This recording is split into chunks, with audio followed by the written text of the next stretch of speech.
Hey, good afternoon, everyone. And it's my humble time to welcome you to our today's virtual talk and entitled Grazing with an Axe, Why It is Timely to Adopt Landscape Approach to Save Kenya's Forest.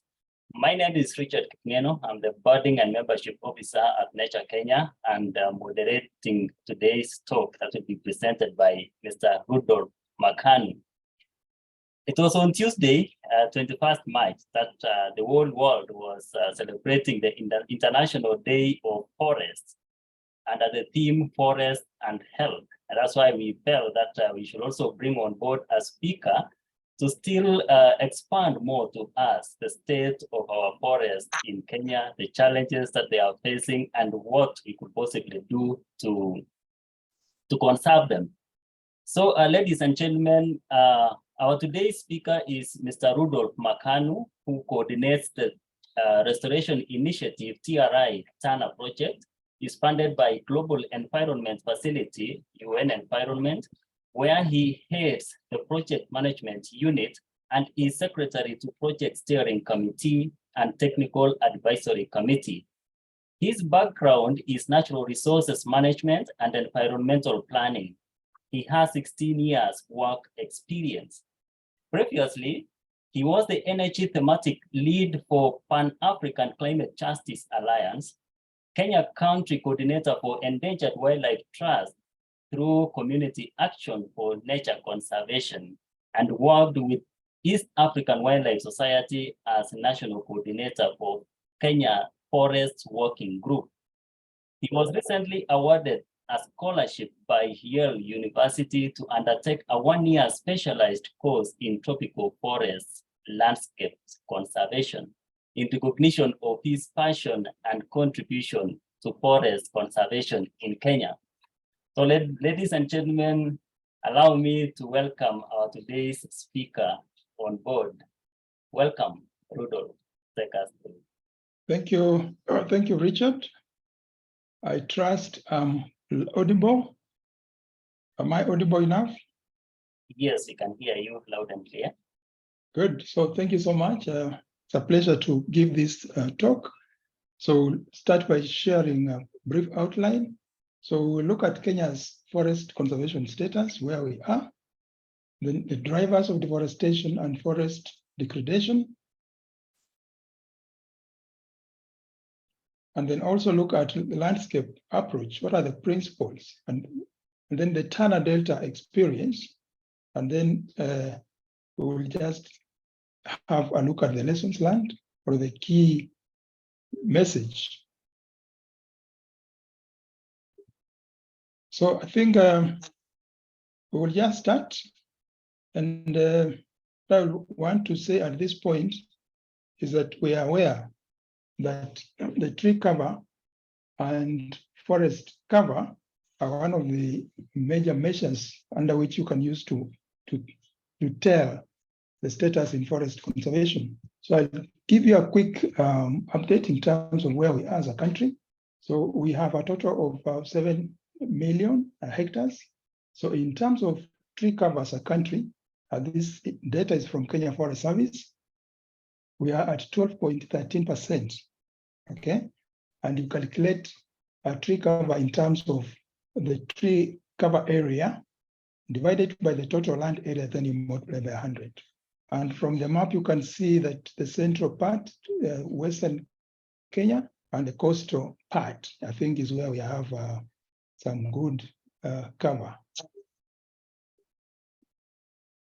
Then I think we will proceed, and then I'll mention also in terms of the tree cover, I think the tree cover, then in terms of the counties, Nyeri is leading at 45.17 or 0.17. And of course, towards the lower end is Marsabit. Then a number of counties are in between. So the county with the highest tree cover is Nyeri. So probably it's important to know what they have done right, that others may have not been able to do. And then also, for the forest cover, we have statistics, and as a country, we are at 8.83%. So how do you arrive at that? That is the forest cover area. You divide by the total land area, and then you multiply by 100. And as we have seen with the tree cover, the central part towards the western and coastal is where we have quite significant trees. And also in terms of the counties, so that we see how counties are playing out. Nyeri leading at 40.87, and Siaya is at the bottom there, with of course a number of counties in between. But it tells you that we are not doing very well in terms of restoring our forests. And I think another important thing that we need to look at is in terms of the land use, land cover. Okay, so the grassland is the highest land cover type at 70%. Then we have cropland, 12%, forest land. This is at country level. Wetlands, 3%, and settlements, 0.32, and other lands.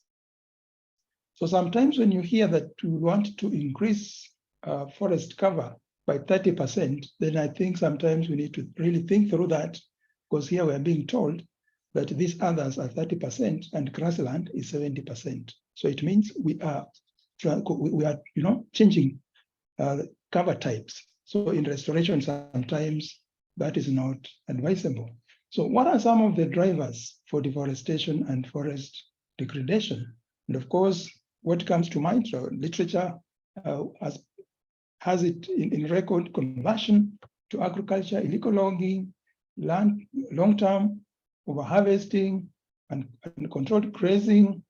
And then we have exploitation for charcoal, infrastructure expansion, and mining. So when you look at all that, a common thing it tells you is actually in terms of land use change. So it is a change in land use that is, driving the in forest. One see that is for us to, halt the loss in forest. And it meant briefly what a landscape is. So this is a social ecological system that consists of a cycle of modified ecosystems. And then it's also important to have an impression. So in a landscape, we have different land cover types. Sometimes it's important to recognize the different stakeholders.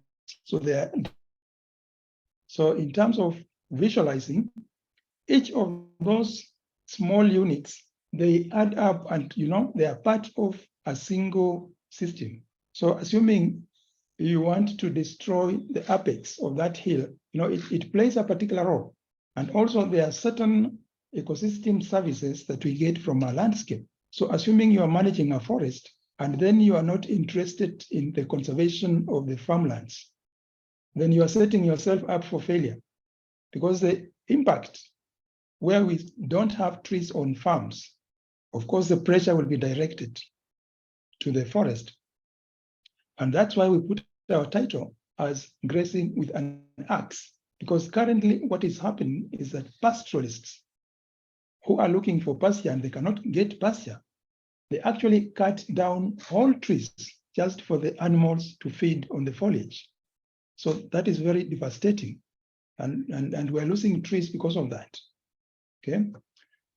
So in a landscape, you find there are ecosystem services because of the natural resources. But again, we have certain common land use challenges listed on the left: soil erosion, overgrazing, loss of soil fertility.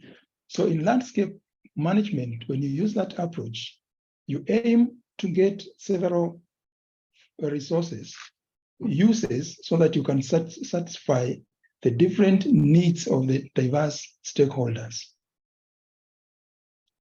And then a definition is that the landscape approach, it seeks to provide solutions for allocating and managing land to achieve social, economic, and environmental objectives in areas where agriculture, mining, and other productive land uses compete for environmental and biodiversity goals.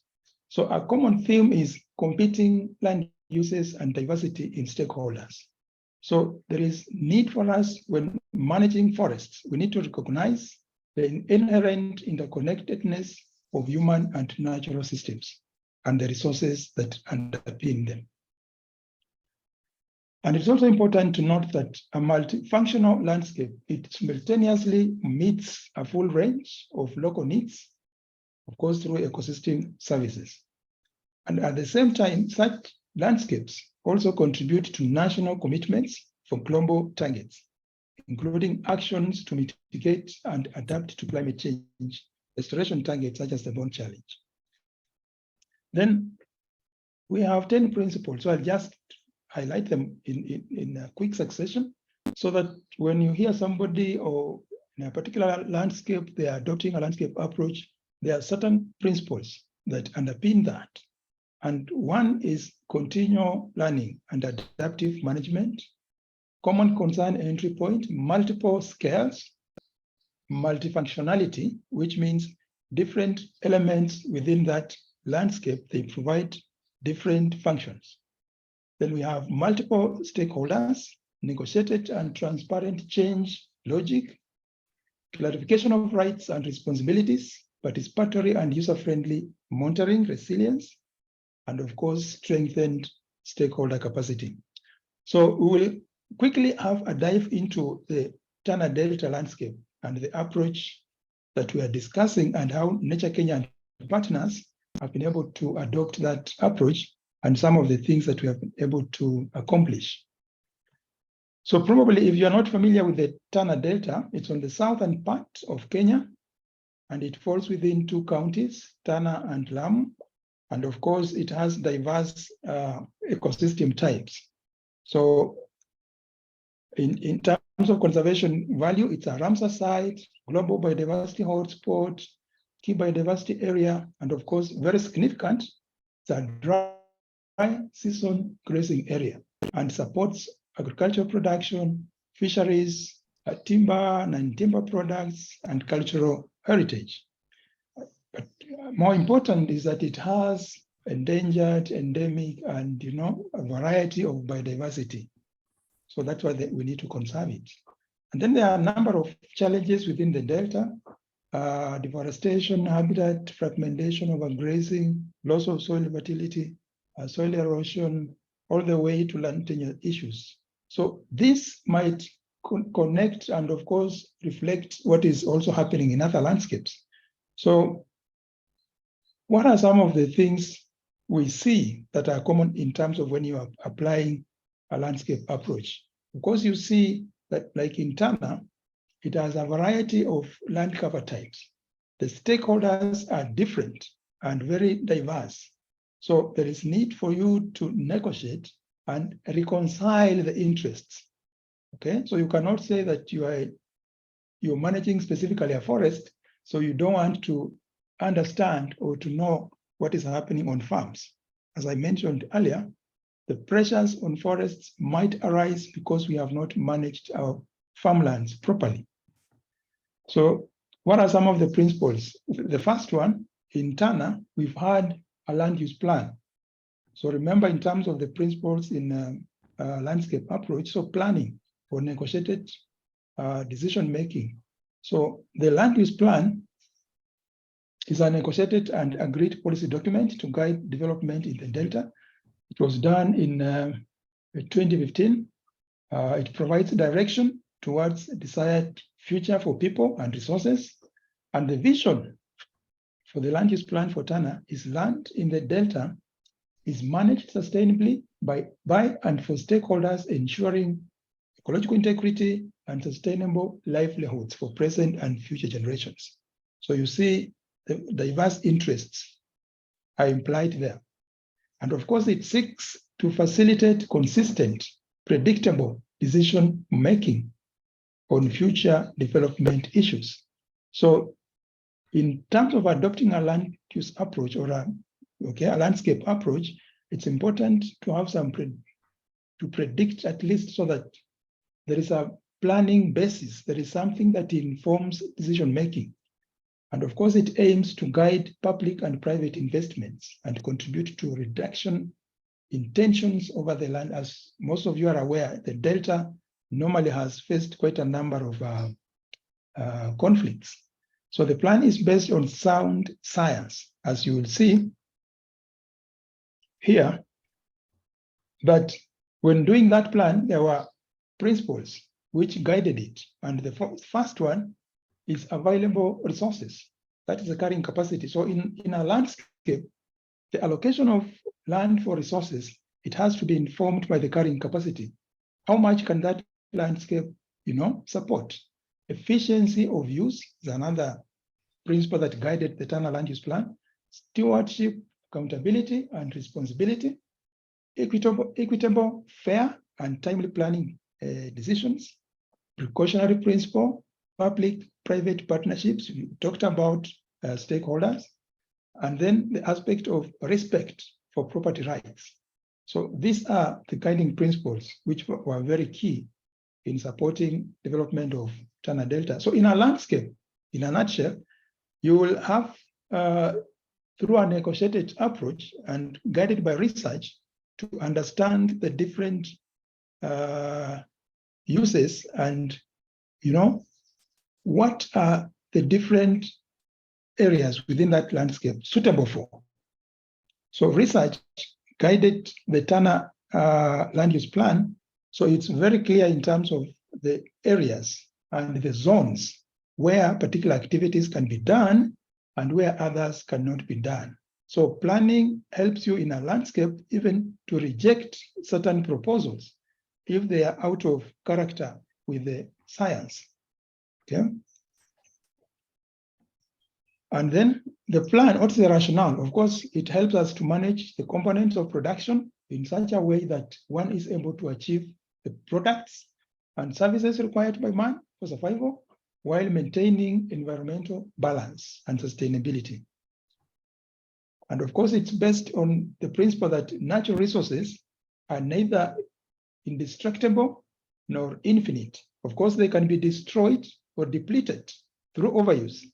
So it's important to manage these resources in a holistic and integrated manner, accounting for the complexity of the ecosystem and the interrelations among these various components. So that actually underpins the landscape approach. And of course, it sets out a criteria for judging future development proposals. Like in Tana, now that there is a plan, of course, if somebody proposes something that has not been envisaged in the plan, then the decision makers will have the basis to reject that proposal. And of course, it designates areas where development will be permitted and others where the type and scale of development will be restricted. So you can imagine in our different landscapes, even where you come from, we do not have such plans at scale.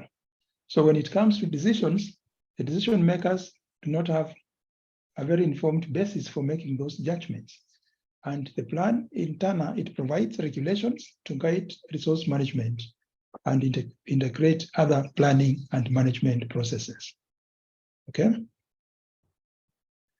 So as I have mentioned, in terms of providing multiple or multifunctionality, a landscape has different functions. So there is need for planning so that you account for the different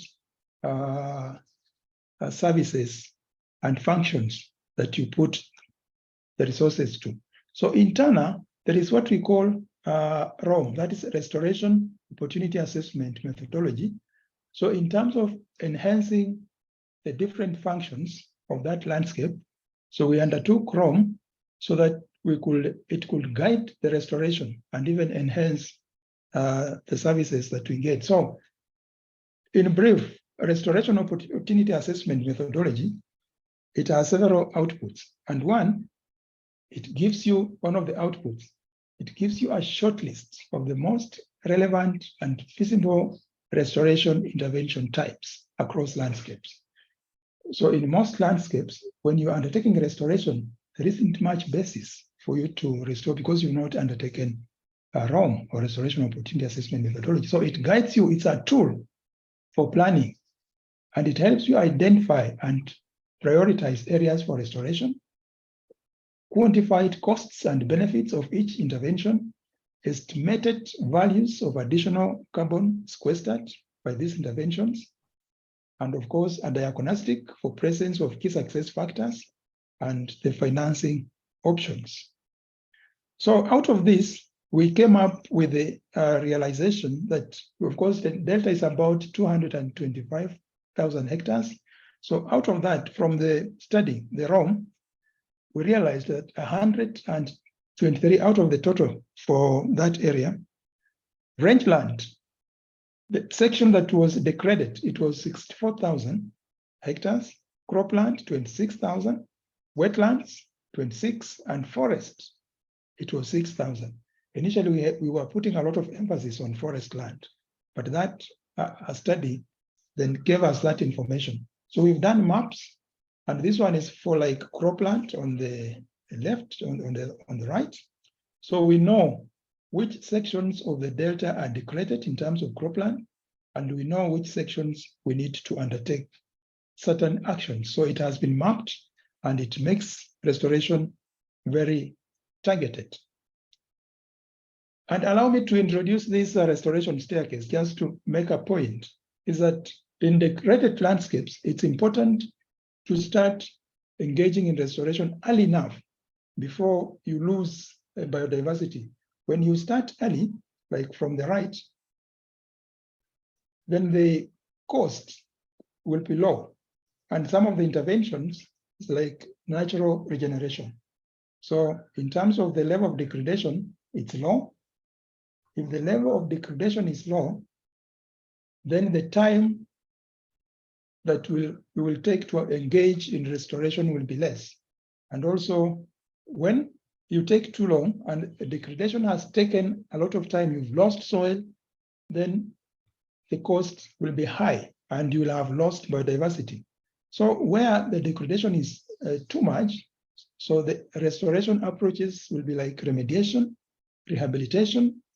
But when you start recovery process and restoring a landscape early enough, then natural regeneration can help you to do that. And it's not expensive, okay, for assisted natural regeneration. So apart from having done what I've mentioned, we've also supported through a participatory process, development of 4 participatory forest management plans within the Delta. So we've done Kilelengwani, Kipini, we've also done Chara and Mpozi. So the point I'm mentioning is that when you're adopting a landscape approach, you need to have an interest to go beyond just the sector, like a forest, and also think through the surrounding areas, because they have implications on what you are doing. So some of the interventions we've done so that we enhance productivity of the landscape and reduce competition is in terms of restoration. So cumulatively, Nature Kenya and partners through the Tana landscape, we've supported communities to collect 10,000 kgs of assorted tree seeds. Of course, the communities collect, we support them. Kefri has trained them. So we adopt different restoration approaches. It's not just through seedlings, production and nursery, but seed collection helps us to do it at scale. So a number of communities have been trained by Kefri. They have gone to exchange visits and they are engaged in seed collection. Like now, we are planning to sow the seed when it rains, and then it enhances restoration. And these are just different approaches that we have used. Mangrove restoration. So the seed, we do sowing through the community, we support them. Then we do mapping just to ensure there is tracking. And we've also done pasture seed banks where we support communities to plant pasture so that we draw livestock away from the delta and away from forests so that they establish grass on their lands.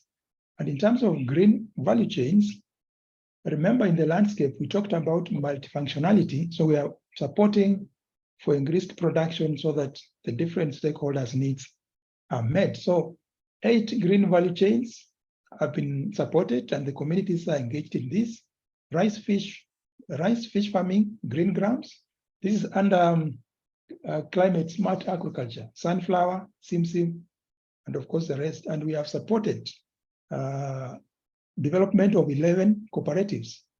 So there is organized production, and of course the cooperatives will enhance marketing, organized marketing. And in total, 2,768, that is households benefiting from nature-based enterprises. Of course, then we have the numbers there. I'll not read through, but it's important to support communities so that they are engaged in sustainable production. We're also supporting fish beekeeping and production of African bird eye chili. The beauty with the chili in Tana, because of the wildlife crop rate, wildlife does not raid chili. So chili production is about 4 months. So it helps us to ensure improved livelihoods so that the communities don't engage in destructive activities. And then developing sustainable value chains, that is a green, we have what we call green industrial park, where of course the concept is developing sustainable value chains and markets to attract private investments in restoration enterprises, providing goods and services. So we've developed a business case for the green industrial park. The governance structures have been set. 60 hectares piece of land has been availed by Tana River County. Investor vetting guidelines are in place.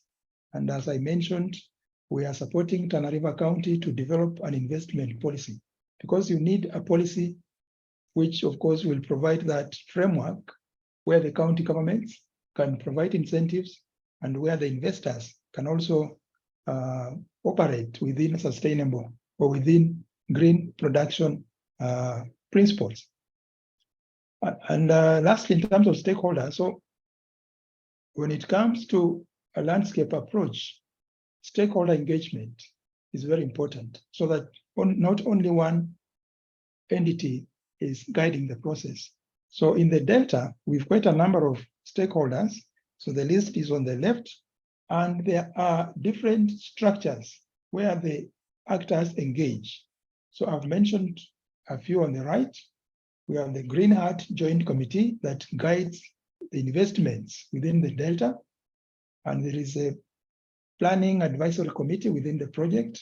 And of course, Tana Delta Conservation Network. These are all important platforms where the different actors come on the table, discuss issues, and look for solutions together.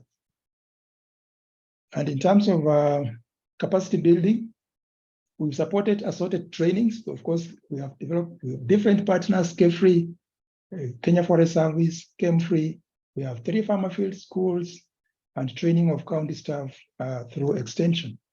And we have produced knowledge materials, and there is a guide for sustainable living in rural villages, which has been very instrumental in guiding communities to engage in restoration. And there is a radio program where the guide was translated into Swahili, and about 150,000 people were reached.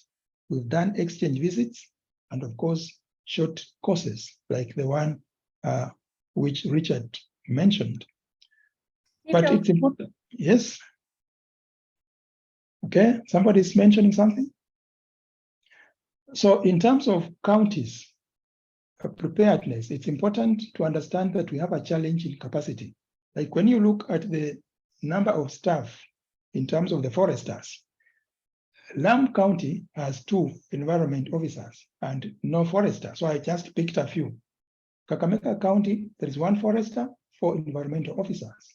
In Makueni, we have 2 foresters, 5 forest guards. Anyway, the point I'm mentioning is that forest extension has been devolved to county governments.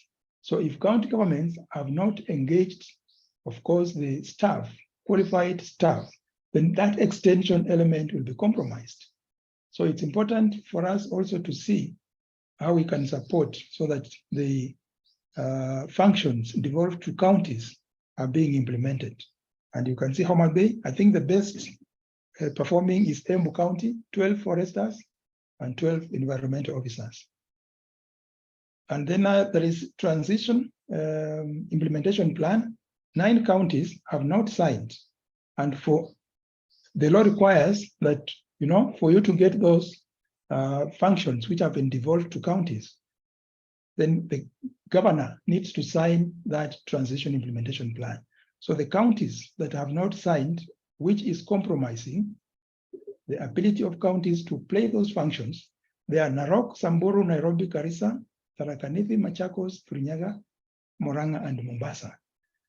So if you come from these counties and you have a way of doing advocacy or engaging those counties, it's important for them to sign those transition implementation plan. And as I finish, a key message is that forests and other natural resources should be managed in a holistic and integrated manner, accounting for the complexity of the ecosystem and the interrelations amongst its various components. So thank you very much. That was time. And thank you for listening. This is the end of the presentation. Yeah. Okay, thank you very much, Rudolf, for that insightful presentation. Indeed, it is very, very informative and educational. So I will open the floor to our participants, the audience. If you have any question, any additional comment that you would like to make, you are free to do so. You can drop it through the chat box and we will read them through, or alternatively, you can raise your hand and we give you an opportunity to talk to us and ask your question. So the floor is open to anyone.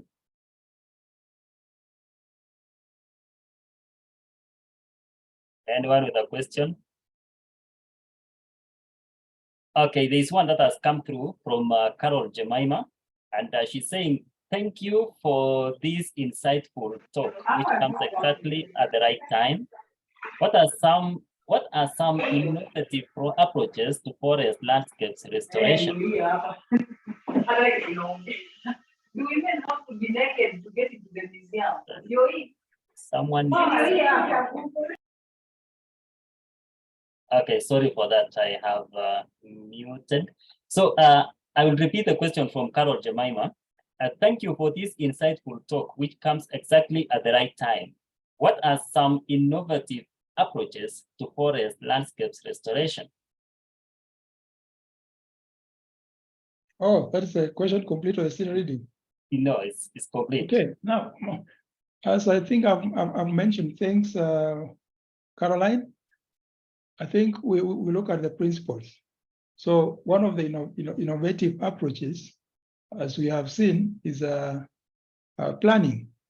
So it's very important to start the process with a plan that reconciles the competing land uses. So that planning is actually key. That's probably why I gave it a bit of time. And also in terms of resource mobilization, because you need resources. And in that, it can be very innovative to utilize, partners and also like the private sector. So you think of projects or programs which can attract the support of the private sector for them to engage in restoration. But just if you look at the principles that we went through, if you put those in practice and start engaging different actors and ensuring that your actions, are not in isolation of the realities of the landscape, I think you will get it right. So just look at the principles and start with a plan and engage the different stakeholders in that landscape. Thank you, Carol. I just wanted to say thank you so much for such a very positive message. In a time when we get a lot of negative messages, I felt very enthusiastic about your message. And I wondered what your personal project right now is as you go forward. Good. As I mentioned, I'm working with Nature Kenya with the Restoration Initiative project supported by GF, UNEP. So the main gap that we see is actually engaging the private sector so that the financing, because most of the financing has been through public, the public financing. But then the private sector needs to tap into it because they are also benefiting from ecosystem services. We don't have private sector operating outside, the landscapes. So how can we engage for them to own this process of restoration and for them to find a place where they can also participate and of course improve their businesses while restoring nature or maintaining nature values. So we want to see how the private sector can actively get involved so that we tap into their ideas and they also play an active role for the sake of the ecosystem services. Yeah, Thank because one thing that I notice, particularly around the major cities of the world, is that you're competing with the concrete of building versus the environment. And maybe that's why your cities haven't signed in, because it's a real battle worldwide, where you see, the green belt is being given over to housing. Yeah. The gray, actually, the green and gray environments, and always the gray seems to win. Why? Because I think the way we look at it, it's like we sort of prioritize like urban areas or developments as opposed to nature, the green spaces. And like the forest actually requires that every urban area, they need to have green spaces. But do we see those green spaces? They are not there. There is a build-up everywhere. And even when you look at urban forestry, it's not being done the way it's supposed to be.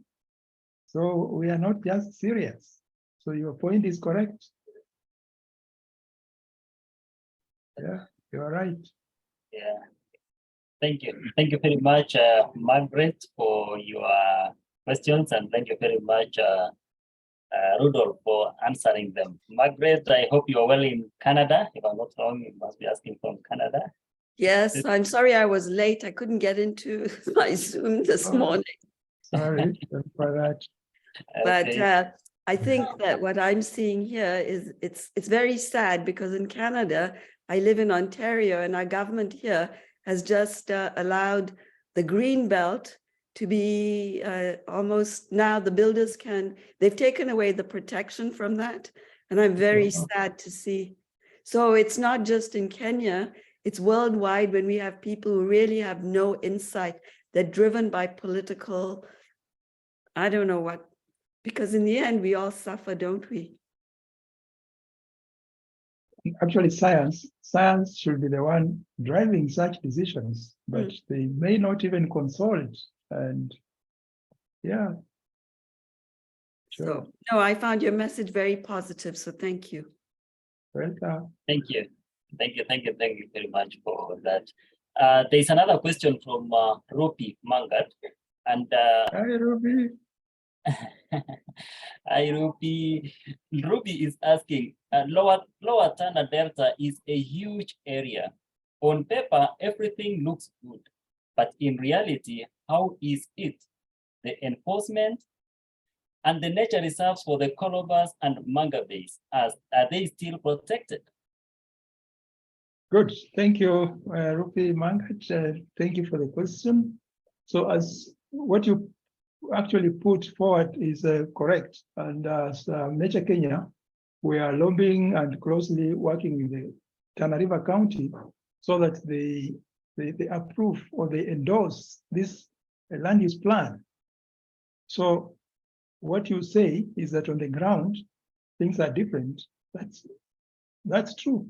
But also there is a lot of work. There is a lot of positive work going on. and communities are engaged in restoration. Lower Tana might have its own issues, but the message of conservation still has to keep on and building the capacity of county governments, as you've seen. I think Tana River County employed just foresters and environment officers, I think 2 months ago. So I think we have some development. Challenges are there, but of course, when we keep on working with the county governments and communities and stakeholders, I think we will reach there. But I think for us, the most important thing is to have Tana River County government to endorse this land use plan, because that will actually help to address a number of challenges which you are alluding to. So thank you, Rupi. Thank you very much for that insightful response, Rudolf. Any other participant with a question you're free to ask? Okay, thank you, Rudolf, for a nice presentation. I just want to know, it has been 8 years since the land use plan was developed. Any challenges with the ensuring that the pastoralists and the farmers are able to stick to the allocated spaces for farming? Any recommendations regarding to the future application of the plan? I think the previous speaker hit the nail on the head. Whereas science and guidance has been very clear, and decision makers have all the reason to adopt and endorse the land use plan, probably you and I might not understand why they have not adopted. But of course, it's all about access. It's all about probably power, because you realize in the Tana, adjudication is not completed.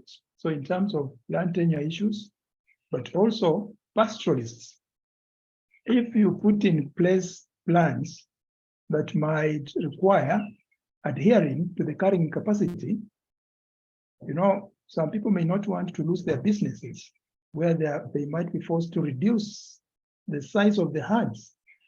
And you understand, most of the people engaged in livestock rearing, sometimes they are politicians. So you may not want somebody who is benefiting from an issue to be the one addressing that challenge, because some people are benefiting from the current status. Otherwise, the land use plan will solve quite a number of the challenges which we are facing now. But the Lamu County signed, they signed, you know, as remember the Delta falls within Tana and Lamu. So Lamu County signed, I think, is it 5 years ago? But then Tana River, we are still working with them. We're hoping they will sign it soon, because it's about planning and adhering to the carrying capacity and allowing science to guide decision making. Thank you. Thank you. I hope, Mr. Lunalo, you are satisfied with the response. Any other from the audience? Any other question?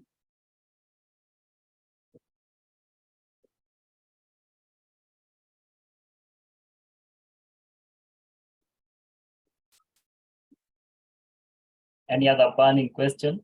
You can raise up your hand and you can ask. Lunalo, you have another question? You can Yeah, in regards with the landscape restoration, you are focusing on doing also grassland restoration and also the forests. So which approaches have you been using that are actually proving to be successful in actually ensuring that the trees planted survive, or the grasslands are also maintained, even with the pressures of pastoralists? Very good. So I think the starting point has been for the different stakeholders to be the ones pushing and adopting those approaches, so that the solutions are not coming from outside. So as I mentioned, we have the Tana Delta Advisory Committee, and we have a number of platforms within Tana. So most of these solutions come from them. It's a participatory approach. So in terms of like restoration, for restoration, we are working with pastoralists. And as I mentioned, within Tana, we have formed 55 village natural resource land use committees. So these are groups, organized groups where the communities are able to negotiate and also engage in discussions. So in terms of restoration, we don't come from Nairobi to go and restore, but we facilitate those local groups, organized groups within Tana. So the solutions are from the local community. We empower them, we give them the capacity. If it's pasture, if they request, so through we train them, and they see the need for establishing pasture seed banks. So we support them with the seeds, and then they plant on their own land. So once they have owned that process and they see the benefits, then it is very easy for them to upscale and restore like other grazing areas. For forest restoration, what has worked is supporting the community tree nurseries, so that you don't have a central tree nursery to supply seedlings to communities, but build their capacity, give them the equipment, and let them do it so that they own the process. And through the trainings, capacity building, exchange visits, then they learn and they build, their capacity and understanding. And we do a lot of monitoring. We use survey 1, 2, 3, and we have a geo database. So once they plant, we track it through monitoring using mobile phone based, technology. So monitoring allows adaptive management, and the training enhance, capacity building, so that it's community driven approach. Thank you. Yes, thank you. Thank you very much, Rudolf, for that response. I hope Ronaldo, you are satisfied with the response.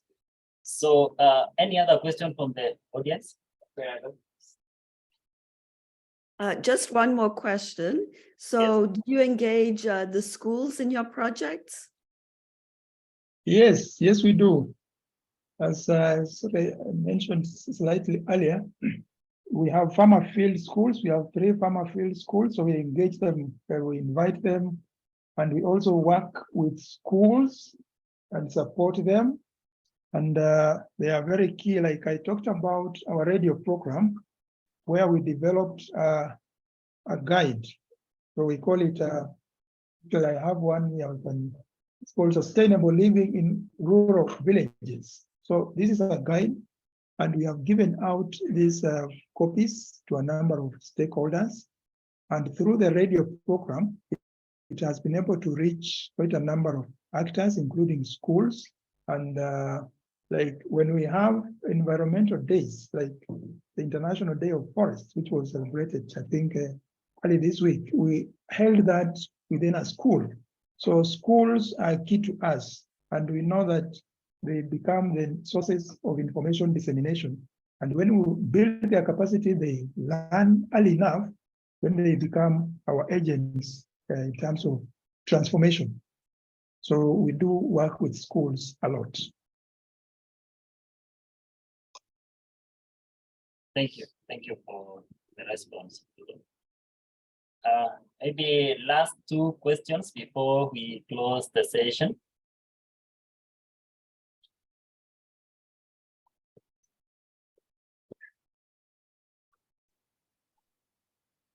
Anyone with a question? Yes, Carol Jemima, you can unmute and ask your question. So mine is not a question, it's just to thank the speaker of today. It was such an insightful talk. Thank you. Thank you. Thank you very much. We appreciate it. Thank you very much.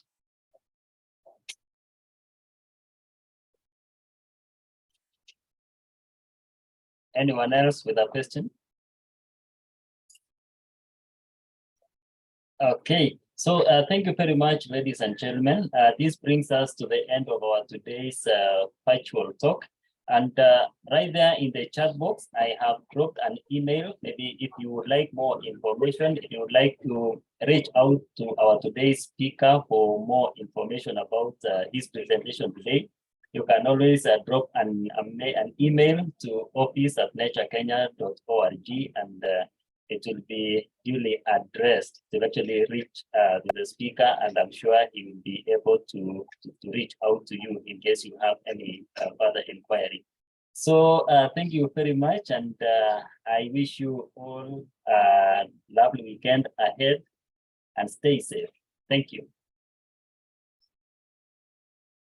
Bye. Bye. Bye.